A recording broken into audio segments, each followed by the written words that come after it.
Simple harmonic motion में आज एक मेथड आप लोग को और बताते हैं कि कैसे एसएचएम प्रूफ किया जा सकता है, यानी mechanical energy conservation method. Mechanical energy conservation method लिखिएगा, mechanical energy conservation method. Mechanical energy conservation method.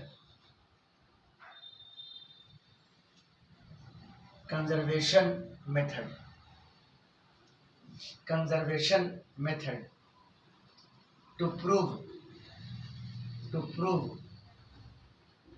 Simple harmonic motion.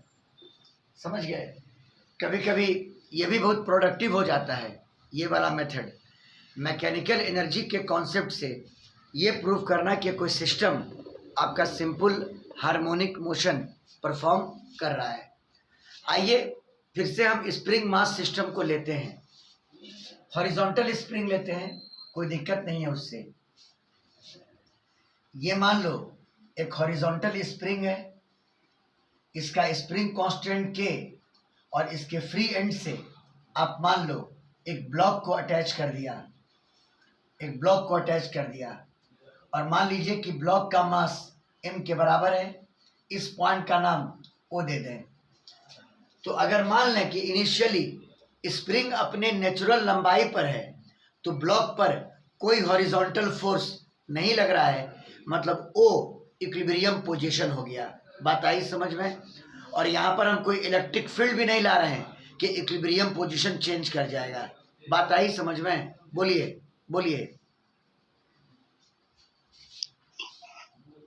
Yes, sir. In figure first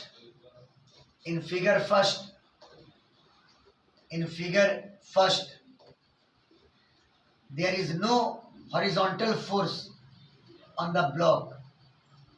There is no horizontal force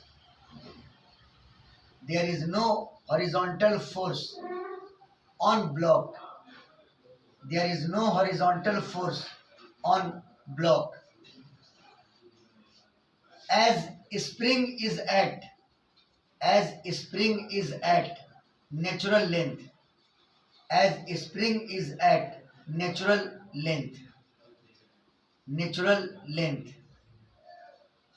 ठीक है? इसका मतलब कि O इक्विलिब्रियम पोजीशन हो गया। This implies that O is the equilibrium position. O आपका equilibrium position हो गया। चलिए ठीक है, यानी O पर नेट फोर्स की वैल्यू 0 के बराबर है। अब मान लो कि ब्लॉक को O से हम डिस्प्लेस कर देते हैं एक अमाउंट x से। ठीक है, फिगर 2 में आओ।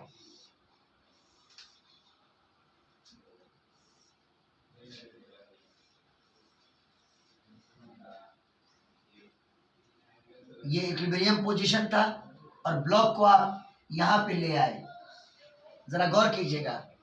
और ये डिस्प्लेसमेंट मीन पोजीशन से आप मान लो x के बराबर, और वो आपका मीन पोजीशन है। वो आपका क्या है? Mean position. समझ में आई बात? हालांकि यहाँ पे आप फोर्स का कॉन्सेप्ट यूज करके एसएचएम प्रूफ कर सकते हैं, लेकिन बहुत सारे क्रिटिकल प्रॉब्लम में आप कंजर्वेशन ऑफ मैकेनिकल एनर्जी अगर लगाते हो तो प्रॉब्लम बहुत इजीली सॉल्व हो जाएगा। तो इस छोटे प्रॉब्लम में ही हम कंजर्वेशन ऑफ मैकेनिकल एनर्जी लगाते हैं। ठीक है, let the block is displaced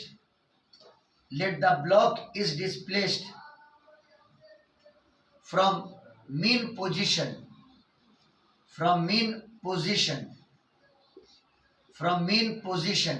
by x।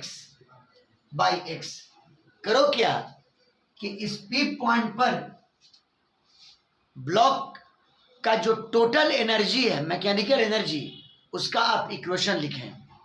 यानी सिस्टम का, स्प्रिंग ब्लॉक सिस्टम का टोटल मैकेनिकल एनर्जी उस P पॉइंट पर आप लिखें। देखिए, अगर ग्राउंड लेवल को हम मान लें कि ग्रेविटेशनल पोटेंशियल एनर्जी 0 के बराबर है। तो ये बताओ कि P पर काइनेटिक एनर्जी क्या होगा? अगर ब्लॉक की वेलोसिटी v है तो हाफ mv²। बोलिए क्या होगा? Half mv²। Half mv²। Kinetic energy at P, kinetic energy at P बराबर half mv²। Gravitational potential energy ये तो 0, लेकिन चूंकि स्प्रिंग इलोंगेट हो गया है x अमाउंट से, तो elastic potential energy half kx²। Elastic potential energy कितना होगा? Half kx²। Elastic potential energy, elastic potential energy is equal to half k into x²। तो अब बताओ ब्लॉक का टोटल मैकेनिकल एनर्जी कितना होगा? हाफ mv² अब प्लस कितना? Half kx²। हाँ, और ग्रेविटेशनल पोटेंशियल एनर्जी 0 के बराबर है। तो total mechanical energy of the block, total mechanical energy of block, total mechanical energy of block, block का टोटल मैकेनिकल एनर्जी यानी m बराबर हाफ mv² अब plus half kx²। Half mv² अब plus half kx²। और आप जानते हैं कि यहाँ पे कोई नॉन कंजर्वेटिव फोर्स या कोई अप्लाइड फोर्स नहीं है। तो in the absence of non conservative and applied force mechanical energy constant होता है। मैकेनिकल एनर्जी क्या होता है? बोलिए क्या होता है? बोलिए कांस्टेंट होता है। यहाँ पे मैकेनिकल एनर्जी कांस्टेंट होता है। चलिए, तो m कांस्टेंट है और m का एक्सप्रेशन ये आया P पॉइंट पर हाफ mv² अब प्लस हाफ kx²। समझ गए बात को? आप करो क्या कि m को डिफरेंशिएट कर दो टाइम के रिस्पेक्ट में, देखना जादू है, अपने आप ब्लॉक का SHM प्रूव हो जाएगा। ब्लॉक का SHM प्रूव हो जाएगा। आप स्क्रीनशॉट लें।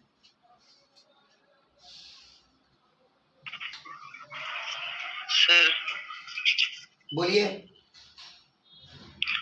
सर ब्लॉक को पीछे में फोर्स लगा के तभी तो वो आगे गया था सर। लगा करके छोड़ दिए, लगा करके छोड़ दिए ना कि कंटिन्यूअसली अप्लाई कर रहे हैं। यहाँ पे लग रहा है हम इम्पल्स दे करके छोड़ दिए, वो आगे चला गया। यहाँ पे लग रहा है अभी एक्सटर्नल फोर्स, नहीं, बात खत्म हो गया। वेलोसिटी देने के लिए फोर्स अप्लाई किए, फिर तो खत्म हो गया वो फोर्स।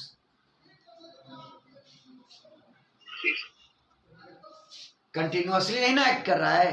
बोलिए, कंटिन्यूअसली नहीं ना एक्ट कर रहा है। नहीं सर।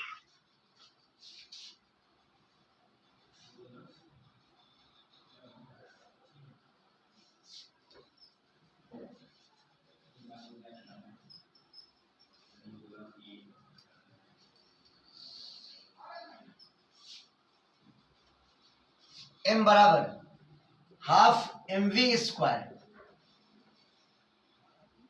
तो ब्लॉक के मास को स्मॉल m कर देते हैं, स्मॉल m हाफ mv² अब plus half kx², half kx²। चलो m को डिफरेंशिएट करते हैं टाइम के रेस्पेक्ट में। dm/dt बराबर हाफ m कांस्टेंट और v² का 2v इंटू dv/dt। सबको पता होगा, टाइम बर्बाद नहीं करना है।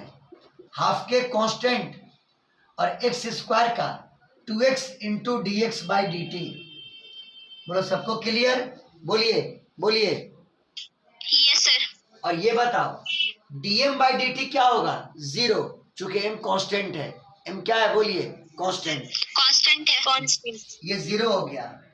यहाँ पे 2 से 2 कैंसिल, mv और dv/dt का मतलब एक्सेलरेशन, 2 से 2 कैंसिल, kx और dx/dt का मतलब वेलोसिटी, वेलोसिटी। और v को कॉमन निकालना होगा, v को कॉमन निकालना होगा।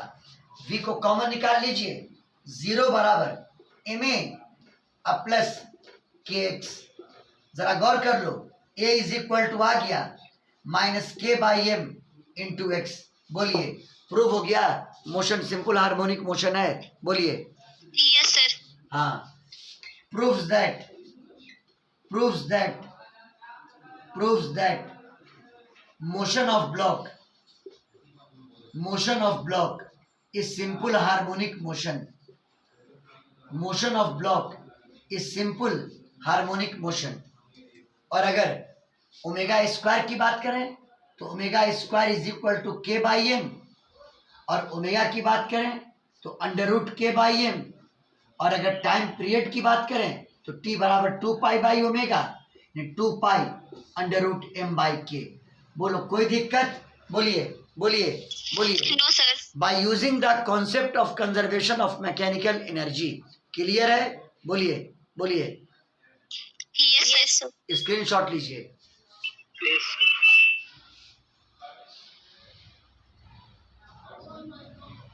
हो गया सर। क्या कमर, कोई कंफ्यूजन है तो पूछ सकते हो, बोलो जी।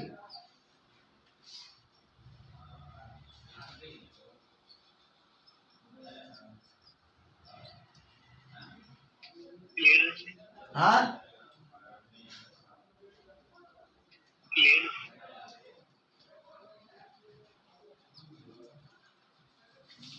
अब देखिए एक और मॉडल, जिस सिंपल पेंडुलम का ही एग्जांपल ले लीजिए। अब सिंपल पेंडुलम का ही एग्जांपल ले लीजिए।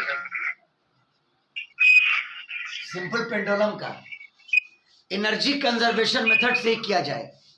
मान लो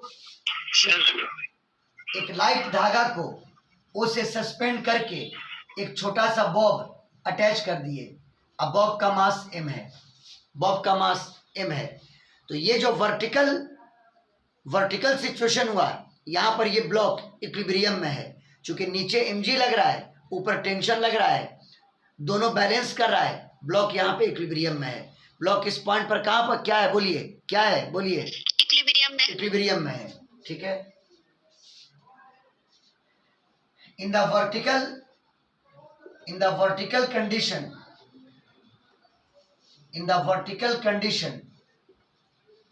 the system is in equilibrium. The system is in equilibrium. चलिए ठीक है, ये पॉइंट आपका फिक्स किया हुआ है, ये पॉइंट आपका फिक्स है। अब आप यहां से बॉल को एक जर्क दो ताकि बॉल एक वेलोसिटी एक्वायर करे हॉरिजॉन्टल डायरेक्शन में, और ये पेंडुलम रोटेट कर जाए थीटा एंगल से, पेंडुलम रोटेट कर जाए थीटा एंगल से। बोलिए, कोई दिक्कत? बोलिए बोलिए, कोई दिक्कत? No sir. नो। हाँ, पेंडुलम रोटेट कर गया थीटा एंगल से, ठीक है। Let the pendulum rotates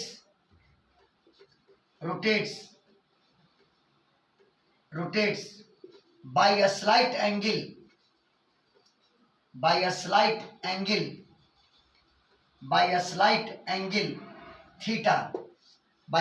angle theta।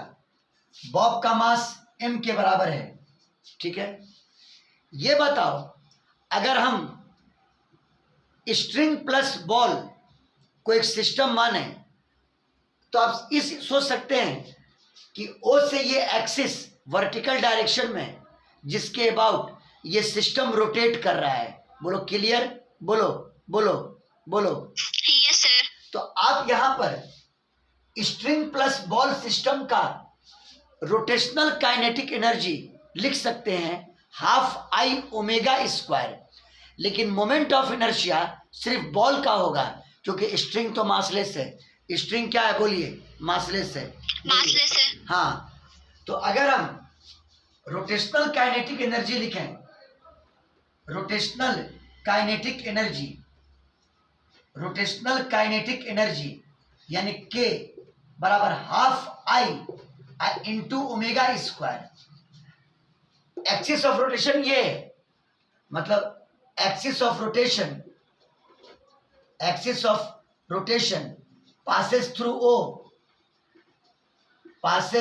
O and perpendicular to plane, ये एक्सिस ऑफ रोटेशन है और इसके बाद ये पेंडुलम रोटेट करके इस कॉन्फ़िगरेशन में गया। बोलिए क्लियर है? तो ये जो मोमेंट ऑफ इनर्शिया है वो स्ट्रिंग प्लस बॉल का इस एक्सिस के अबाउट, लेकिन स्ट्रिंग तो मासलेस है तो इसका कोई मोमेंट ऑफ इनर्शिया नहीं होगा। मोमेंट ऑफ इनर्शिया सिर्फ किसका होगा? बोलिए बॉल का। किसका होगा? बॉल का। अब बॉल एक पॉइंट मास है और एक पॉइंट मास का किसी भी एक्सिस से मोमेंट ऑफ इनर्शिया का वैल्यू mr स्क्वायर होता है। क्या होता है? बोलिए क्या होता है? बोलिए mr स्क्वायर, जहां पर r उसका परपेंडिकुलर डिस्टेंस है और ये परपेंडिकुलर डिस्टेंस l के बराबर है, यानी I का वैल्यू हो जाएगा ml स्क्वायर। I का वैल्यू क्या हो जाएगा? बोलिए क्या हो जाएगा? ml स्क्वायर, ml स्क्वायर, यानी half into ml square into omega square. ये मैंने रोटेशनल काइनेटिक एनर्जी लिख दिया। अब आपको बॉल का हाफ mv स्क्वायर लिखने का जरूरत नहीं है। आपने तो पूरे सिस्टम रियलिटी में इस एक्सिस के अबाउट प्योरली रोटेट कर रहा है, आपने उसका काइनेटिक एनर्जी लिख दिया। मेरी बात आई समझ में? बोलो बोलो बोलो। Yes sir. हाँ, अगर आपको चाहिए कि ना हम खाली बॉल का मोशन पढ़ते तो ठीक है, बॉल की काइनेटिक एनर्जी होती हाफ mv स्क्वायर। कितनी होती? बोलो कितनी होती? बोलो कितनी होती? Half mv square. और बॉल का पाथ सर्कुलर है और सर्कुलर मोशन में पढ़ते हो v बराबर r ओमेगा। बोलो क्या पढ़ते हो? v बराबर v is equal to r omega. तो बराबर हाफ m, अब v का वैल्यू r ओमेगा यानी l स्क्वायर ओमेगा स्क्वायर। आया कि नहीं आया? बोलिए बोलिए बोलिए। Yes sir. जहाँ पे सर ओमेगा एंगुलर वेलोसिटी है, ओमेगा एंगुलर वेलोसिटी है। बोलो क्लियर हुआ? बोलो बोलो। तो आप चाहे सिर्फ बॉल का पढ़ते और हम स्ट्रिंग प्लस बॉल के रोटेशनल मोशन को मैंने कंसीडर कर लिया।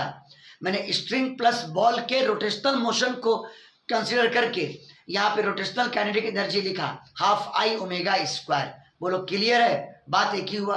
बात एक ही हुआ? बोलिए। Yes sir. चलिए अब लिखिए, बॉल का ग्रेविटेशनल पोटेंशियल एनर्जी इस बार चेंज हुआ है क्योंकि बॉल का हाइट चेंज हुआ है।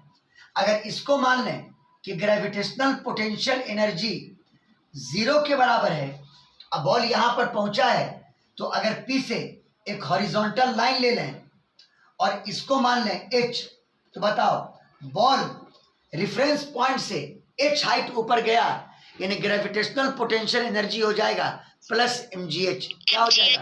Plus mgh। हाँ, gravitational potential energy is equal to u बराबर mgh। और ज्योमेट्री है, अगर h निकालोगे तो वो आएगा l minus l cos theta. क्यों? ये पूरा l है और ये हो जाएगा इस ट्राइंगल में इसका यूज करके l कॉस थीटा, तो h का वैल्यू हो जाएगा l minus l cos theta. करके देख लीजिएगा इसको, l minus l cos theta. बात आई समझ में? बोलिए बोलिए। Yes sir. तो h का वैल्यू mg और h का value l into 1 minus cos theta. ये वैल्यू आ गया पोटेंशियल एनर्जी का। अब आप लिखेंगे टोटल मैकेनिकल एनर्जी। क्या लिखेंगे? बोलिए क्या लिखेंगे? Total mechanical energy. स्क्रीनशॉट ले लीजिए, screenshot.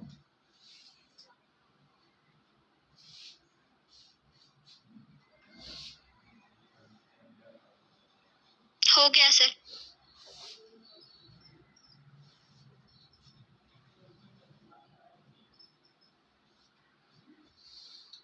Total mechanical energy, total mechanical energy, total mechanical energy यानी m बराबर क्या था? Kinetic plus potential. काइनेटिक कितना था? Half ml square omega square. अब potential energy mgl into 1 minus कितना? Cos theta. 1 माइनस कितना? Cos theta. बोलो क्लियर? बोलो। Yes sir. चलिए, m यहां पर कांस्टेंट है, m को डिफरेंशिएट कर दो टाइम के रेस्पेक्ट में, कर दें? बोलिए बोलिए। Yes sir. तो dm by dt dm by dt ये बराबर हाफ ml स्क्वायर बाहर ओमेगा स्क्वायर का 2 omega into d omega by dt। बोलिए बाबू लोग, बोलिए बोलिए। Plus yes sir. mgl constant बाहर और 1 minus cos theta, 1 minus cos का derivative minus sine theta, minus minus plus plus sine theta. 1 का यहाँ पे 0 हो गया, सॉरी 1 का 0 हुआ, 0 plus sine theta into d theta by d t, into d theta by कितना डी टी। बोलिए क्लियर है, बोलिए बोलिए। Yes sir. चलिए d theta by d t को हम लोग कहते हैं angular velocity, d theta by d t को बोलते हैं एंगुलर वेलोसिटी, तो ये आपका हो जाएगा ओमेगा। तो अच्छा डीएम बाई डी टी की वैल्यू 0 के बराबर, 0 0। 0 2 से 2 कैंसिल, यानी एम एल स्क्वायर ओमेगा और d omega by d t alpha हो गया, alpha plus m g l into sine theta into d theta by d t यानी कि ओमेगा। ओमेगा। अल्फा यहाँ पे एंगुलर एक्सेलरेशन हुआ, अल्फा यहाँ पे एंगुलर एक्सेलरेशन हुआ। क्योंकि जानते हैं जब तक सिंपल पेंडुलम को एंगुलर एसएचएम के पॉइंट ऑफ व्यू से नहीं समझिएगा, अच्छे अच्छे क्वेश्चन को मिस कर जाइएगा, जिसका एक्सपीरियंस कल रात में एक प्रॉब्लम बनाने के समय हमको हुआ। क्योंकि ज़्यादातर लोग एसएचएम में लीनियर डिस्प्लेसमेंट लेके चलते हैं, एक्स बराबर a sine omega t plus alpha, और यहाँ पर तो एंगुलर एसएचएम हो रहा है, तो यहाँ पर एंगुलर डिस्प्लेसमेंट को उसी फॉर्म में लेना होगा, थीटा बराबर theta 0 sine omega t plus alpha. मेरी बात आई कि नहीं आई समझ में? बोलिए बोलिए। Yes sir. हाँ, तो यहाँ पर हम लोग एंगुलर पॉइंट ऑफ व्यू से एसएचएम को प्रूव कर रहे हैं, और अगर आप एंगुलर पॉइंट ऑफ व्यू से नहीं लीजिएगा तो बहुत सारा क्वेश्चन आप मिस कर जाइएगा, ये बात ध्यान में रखिएगा। जिसका एक्सपीरियंस हम बता रहे हैं, कल रात प्रॉब्लम बनाने में हुआ है मेरे साथ। चलिए खैर, ये एंगुलर एक्सेलरेशन हुआ। अब बताओ यहाँ पर कांस्टेंट कुछ छूटा क्या? यहाँ पर एल छूट गया, mgl। आप यहाँ से m कॉमन निकाल लीजिए, l भी कॉमन निकल जाएगा और ओमेगा भी कॉमन निकल जाएगा, ml ओमेगा, यहाँ भी ml ओमेगा। बोलो क्या बचेगा? 0 बराबर l alpha plus g into कितना sine theta, g sine theta. G sine theta. यहाँ से निकाल लो अल्फा का वैल्यू, तो अल्फा बराबर minus g by l into कितना sine theta, minus g by l into कितना साइन थीटा। बोलो क्लियर है?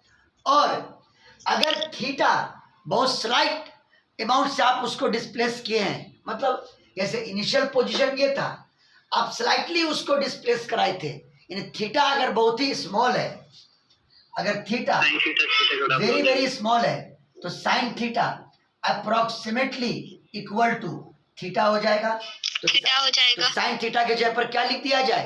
थीटा। थीटा यानी alpha is equal to minus g by l into theta. आ तो गया एसएचएम। क्योंकि सर ये कहाँ पढ़ाए थे? आप पढ़ाए थे ए बराबर minus omega square into x. हाँ बाबू वही चीज है, ये एंगुलर डिस्प्लेसमेंट है और ये एंगुलर एक्सेलरेशन है। बात आई समझ में? बोलो बोलो बोलो। Yes sir. इट प्रूव्स, ये प्रूव करता है कि मोशन एसएचएम है। It proves motion is SHM, it proves motion is SHM. और अगर पहले राउंड में याद होगा, अगर ए बराबर माइनस ओमेगा स्क्वायर एक्स यानी लीनियर मोशन कंसिडर करके जब डिफरेंशियल इक्वेशन को सॉल्व किया गया था, तो x इज इक्वल टू ए बराबर sign omega t plus alpha आएगा। इस बार भी करके दिखाएंगे। जब इसको आप एंगुलर फॉर्म में लिए हैं और इसको आगे प्रोसीड करके सॉल्व कीजिएगा, तो थीटा और टाइम में जो रिलेशन आएगा, मतलब एंगुलर डिस्प्लेसमेंट और टाइम रिलेशन, तो थीटा बराबर theta 0 sine omega t plus alpha आएगा। बात आई समझ में? बोलिए बोलिए। Yes sir. Yes sir. तो alpha is equal to minus g by l into theta. ये प्रूव करता है कि मोशन कैसा है? सिंपल हार्मोनिक मोशन है। कांस्टेंट टर्म कौन हुआ? Omega square g by l. Omega square कौन हुआ? बोलिए कौन हुआ? जी बाई एल। हाँ, तो omega square is equal to g upon l, और यहाँ से omega is equal to under root g upon l. और अब यहाँ से टाइम पीरियड निकाल दो, तो टी बराबर 2 पाई बाई ओमेगा, और टी बराबर 2 पाई बाई ओमेगा यानी √L/G, √L/G। ये सिंपल पेंडुलम का टाइम पीरियड निकल गया। यानी इस बार आपको SHM को प्रूव करने का एक और मेथड मैंने दिया, मैकेनिकल एनर्जी कंजर्वेशन मेथड। क्या दिया बोलिए, क्या दिया? Mechanical energy conservation method. Mechanical energy conservation बहुत जगहों पर ये बहुत इजीली वर्कआउट करता है, बहुत इजी वर्कआउट करता है। स्क्रीनशॉट ले लीजिए।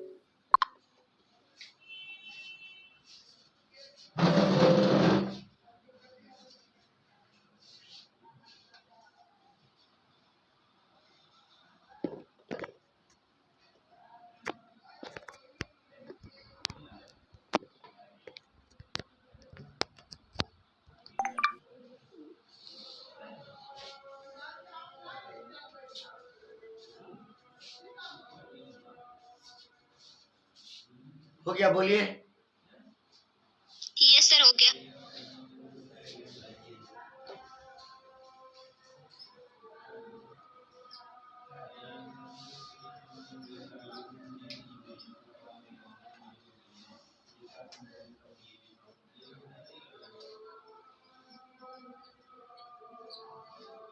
अब एक इंपॉर्टेंट बात, अब किसी ने क्वेश्चन पूछा, देखिए बोर्ड पर ही डील कर देते हैं।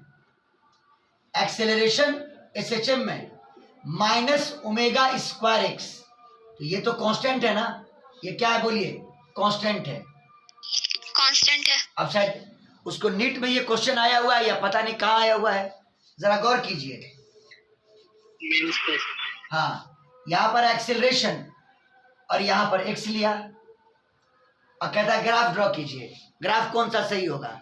अब आप गौर करो, a y एक्सिस के जगह पर है और x यानी डिस्प्लेसमेंट ऑलरेडी x एक्सिस के जगह पर है, ठीक है। अगर थोड़ी देर के लिए इसको y मान लें तो y माइनस और इसको m मान लें तो m इंटू x। कितनी बार कहा? y -mx, कांस्टेंट टर्म तो जुड़ा ही हुआ नहीं है, ये एक स्ट्रेट लाइन हुआ पासिंग थ्रू द ओरिजिन। बोलिए, ये एक स्ट्रेट लाइन हुआ passing through the origin, passing through the origin. और स्लोप यहाँ ये तो पॉजिटिव है और नेगेटिव लगा हुआ है, मतलब slope negative, slope negative, slope इसका नेगेटिव हुआ, यानी ग्राफ स्ट्रेट लाइन हुआ passing through the origin. Graph क्या हुआ बोलिए, ग्राफ क्या हुआ बोलिए, बोलिए। स्ट्रेट लाइन हुआ पासिंग थ्रू द ओरिजिन। हाँ, graph straight line, straight line passing through origin, passing through origin, passing through origin with negative slope, with negative slope. तो अब हम उन ऑप्शंस को तो हटा देंगे जिसमें स्ट्रेट लाइन नहीं है, और स्ट्रेट लाइन वाला दो ग्राफ था, एक ग्राफ ये और एक ग्राफ ये। अगर इस ग्राफ को लेते हैं और पॉजिटिव एक्सिस से एंगल को नापते हैं तो स्लोप पॉजिटिव ना हो जाएगा, स्लोप पॉजिटिव हो जाएगा। Yes sir. हाँ, लेकिन स्लोप को क्या होना है? नेगेटिव। ये वाला ग्राफ तो पॉसिबल है ही नहीं, ये वाला ग्राफ तो पॉसिबल है ही नहीं। हाँ, अगर इसका स्लोप निकालते हैं तो ये एंगल नापना होगा और इसका स्लोप नेगेटिव होगा। बोलो क्लियर है? चूंकि tan थीटा थीटा 90 से ज्यादा हो जाएगा तो स्लोप ऑटोमेटिकली नेगेटिव आएगा। बात फॉलो किए? बोलिए, बोलिए। Yes sir. हाँ, तो ये ग्राफ होगा x graph, x graph in SHM, x graph in simple harmonic motion. बोलिए, समझ में आया कि नहीं आया? बोलिए, बोलिए, बोलिए। Yes sir. कौन से ईयर का क्वेश्चन था जी? कमर बोलो, क्वेश्चन ईयर लिखे कम से कम। तो याद नहीं है सर, नेपाल का। ठीक है, एक्स ग्राफ नोट डाउन कर लीजिए आप लोग। सर वो वाला भी कर दीजिए ना। कर दे रहे हैं बाबू, क्या टेंशन ले रहे हो?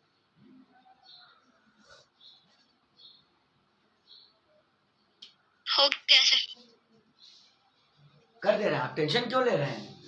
हम आप ही को ना पढ़ाने के लिए आए हैं जी। अब तुम लोग इतना बोल देते हो ना कि स्क्रीन रिकॉर्डिंग में सब बात आ जाता है तो फिर लगता है स्पीड खत्म हो गया इसका। हम करिए, हम तो बिना बोले ही क्वेश्चन लाए, तो वो क्वेश्चन नहीं लाते।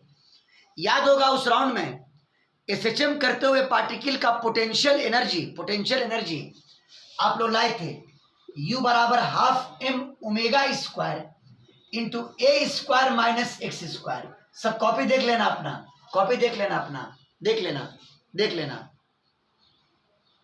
Yes, sir. Potential energy, potential energy of the particle executing SHM, potential energy of the particle executing SHM.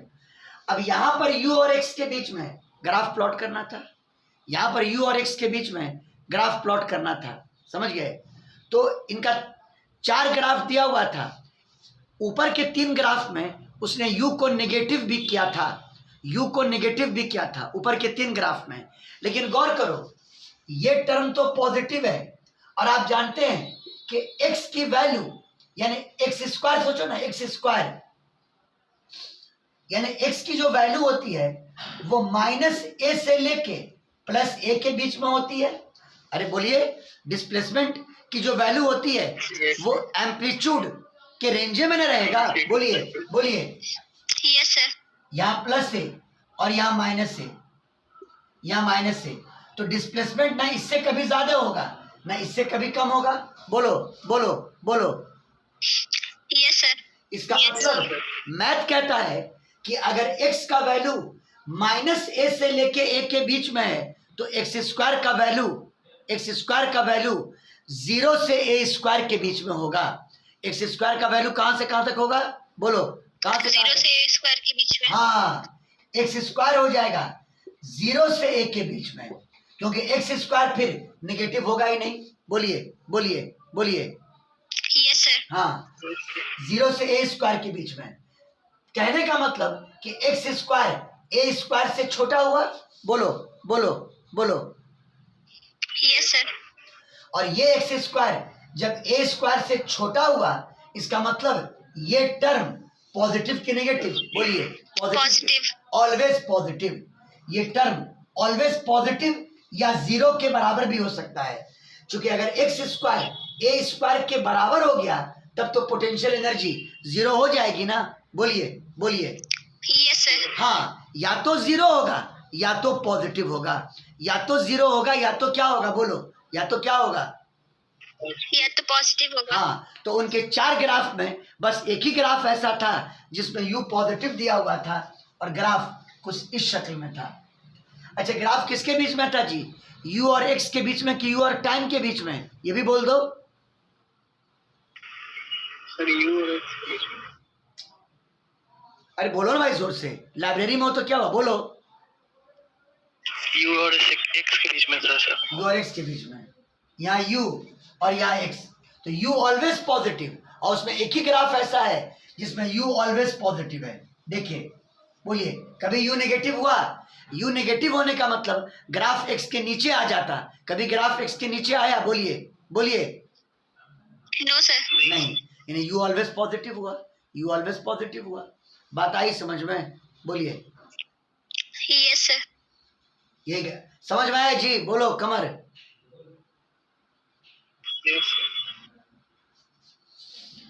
You always positive हुआ। लाइबा वगैरह क्लियर है? बोलिए, जो कॉन्सेप्ट डील कर रहे हैं। Yes sir. हालांकि ये पहले हम पढ़ाए हुए हैं, ये सब तो फिर दोबारा पढ़ाएंगे। इन्होंने बीच में ही क्वेश्चन कर दिया है तो हम सॉल्व कर दिए इस क्वेश्चन को, समझ गए? ये सब तो अभी आना बाकी है। अभी तो हम सिर्फ आपको बता रहे हैं कि सिस्टम एसएचएम कैसे परफॉर्म करेगा, अलग अलग तरीका कि आप उसको कैसे प्रूव कर सकते हैं। समझ में आई बात? स्क्रीनशॉट ले लें।